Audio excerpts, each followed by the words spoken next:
do today. We're gonna learn and play, sing a song and pray. That's right. God really loves us. God really, really cares about you, me, our families. That's right. God's always right there. Woo! Let me fix my curls. You've tuned into Callie's world. That's right, boys and girls. Welcome to Callie's world. Hey friends, you're just in time to see your pal Callie try out a brand new hobby. A hobby is like something you do just for funsies. And you try to get really good, one step at a time.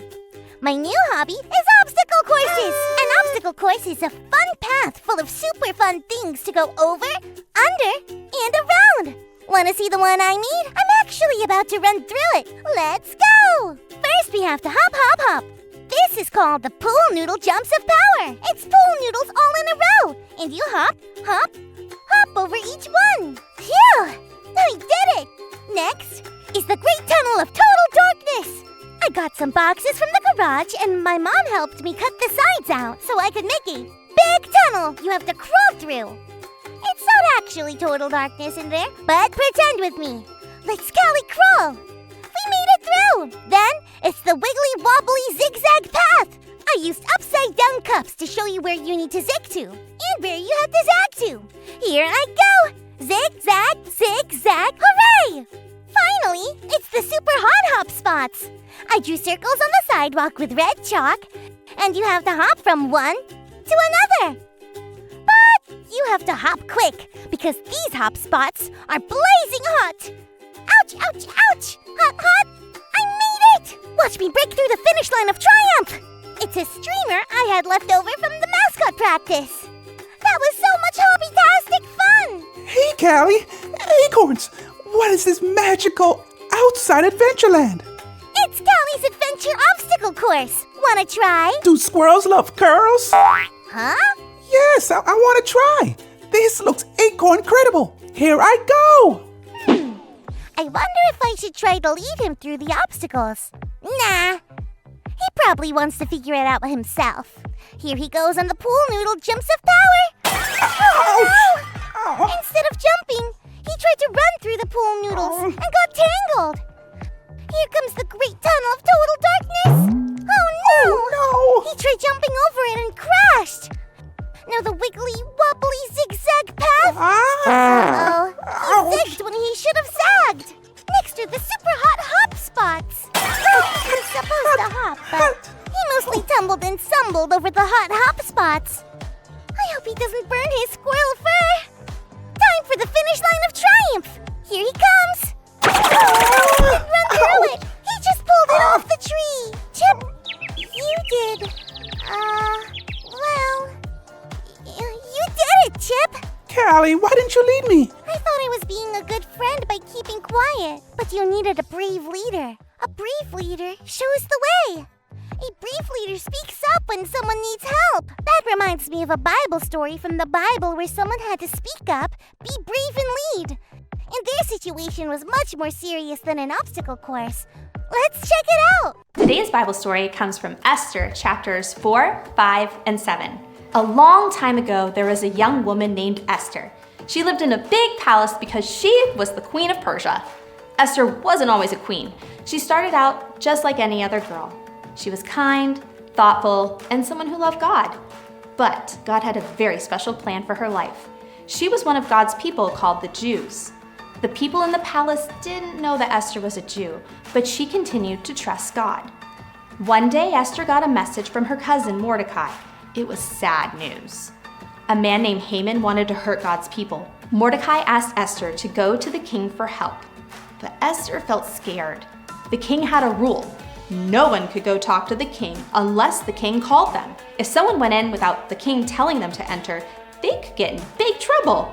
But Mordecai told Esther, you have to help. Maybe you became queen for this very reason. Mordecai helped Esther see that God made her queen so she could lead. Right now, she needed to be the kind of leader who rescued her people. Esther thought carefully. This was a big choice. Then Esther decided to be brave. She asked people to pray with her before she went to talk to the king. She wanted to ask God for help. After 3 days of praying, Esther put on her royal clothes and went to the king's hall. When the king saw Esther, he smiled and held out his golden scepter. That meant she could come in safely.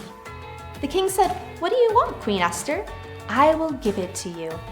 Esther told the king the truth about Haman's plan to hurt her people. The king was upset that someone would do such a thing. He helped Esther and made a plan to protect her people.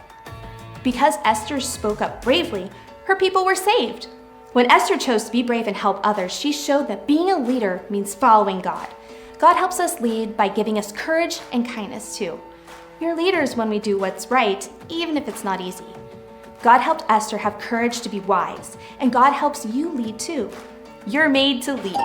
Okay, friends, let's remember what happened today. Chip tried Callie's awesome obstacle course, but I didn't help him. I stayed quiet. And I got tangled in noodles, crashed over tunnels, zigged instead of zagged, tumbled over hot spots, almost cooked my tail, and carried a finish line away instead of running through it. And then Chip said something really important. He needed my help. He needed me to lead. Just like what God had Esther do in the Bible story. God chose Esther to lead. Something wasn't right, and with God's help, Esther was brave and spoke up so her people would be safe. That's what a leader does. I think I'm ready to take on Callie's awesome obstacle course again. This time, it won't be a total acorn catastrophe. That's right, because this time, I'll lead you through it. Okay, jump over the pool noodles. Great, now crawl through the tunnel. Awesome, now listen to me. Zig right, zag left, zig right, zag left. Perfect. This next part, you have to move quick, but you've got this. Now hop, hop, hop. Now squirrel scurry to the finish line of triumph. That was so much better. Thanks for leading, Callie. It was a blasty blast. Friends, like Esther in the story, God puts us in places where we can lead too. You can lead a friend through a super fun obstacle course. We can lead by showing how to use kind words, even when we're angry. Or we can also lead by being the first to share when someone doesn't have something. So here's your Callie challenge for this week. Look for a time to use your brave voice. You might say, "Let's take turns," or "I can help," or "That's not right." It might be a little scary to lead, but say to yourself, "You're made to lead." You're made to know God, you're made to be a light. You're made to lead and you're made to do what's right. You're made to make a difference. You're made wonderfully. You're made the way God planned it. You are made to be. Okay, friends, go out there and lead the way. And don't forget that tunnels are for going through, not crashing over. I guess I gotta go lead my body again. Thanks for learning and growing with us. Peace out.